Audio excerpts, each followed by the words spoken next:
Ow! I'm going to tell you a couple of stories and then I'm going to tell you why. So, the first story. Not too long ago, there was a video that I saw, and it was this lady who was giving, she was just talking about something that had happened in her day, and it was a bit undesirable.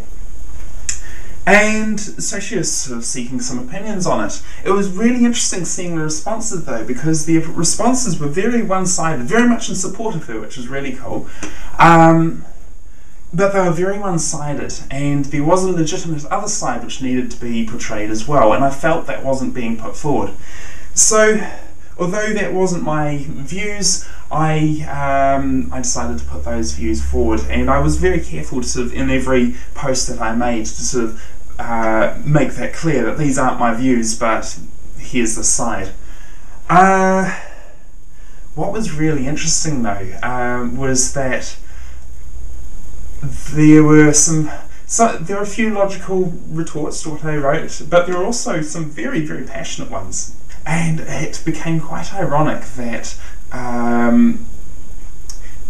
what the people were standing up for, or standing up against, was actually what they were becoming. I found that incredibly interesting.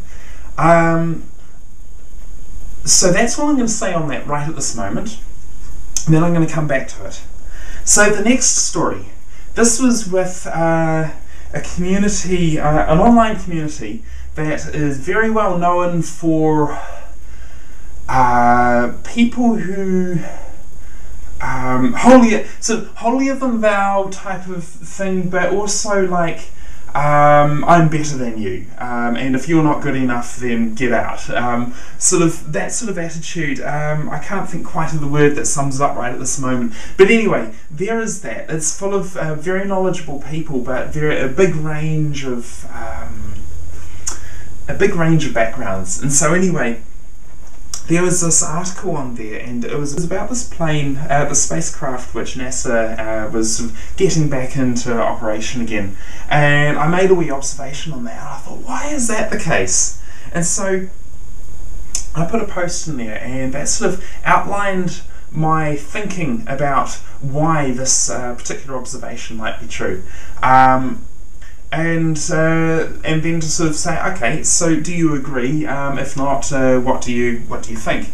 Now, when I made this post, knowing full well what the community is like, my expectation was that I would get about 90% "Rah, you stupid idiot" type of stuff, and about 10% actually useful stuff. But what was really heartening was that I got one of those rah comments, and all the rest were all really constructive, really helpful replies. And that really made my day, because it's sort of that community really does earn its reputation sometimes. It really does. But to see that there are people there, not just one, but there are actually quite a few people on there who are actually trying to be helpful, was just, that felt really good. So what is the point of these two stories? I'm releasing season 2 of FunnyHacks, and it begins on the 1st of January 2011. There we go. 1st of January 2011, so New Year's Day, I'm releasing the first episode of season 2 of FunnyHacks. I have enough material to last a year and a half. So there's going to be a weekly a video every week, not just once a month like season 1, but every week there will be a new video for a year and a half. So I'm rather excited about that. My friends have heard a whole heap about it. Some of them have been involved. I've got a co-host with this. One of my friends has written the theme music for it. The whole thing is in 3D. I'm trying to do this better in every single way.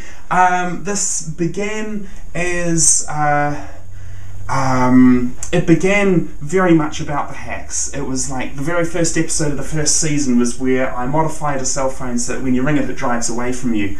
Now in this season, there's some more, there's some hacky stuff, there's some silly stuff, there's a lot of stuff where it's just about getting out and doing things. Maybe it's in a slightly different way than normal, or maybe it's just going and having, finding a creative way to have fun, which may not involve that much, which usually doesn't involve that much money.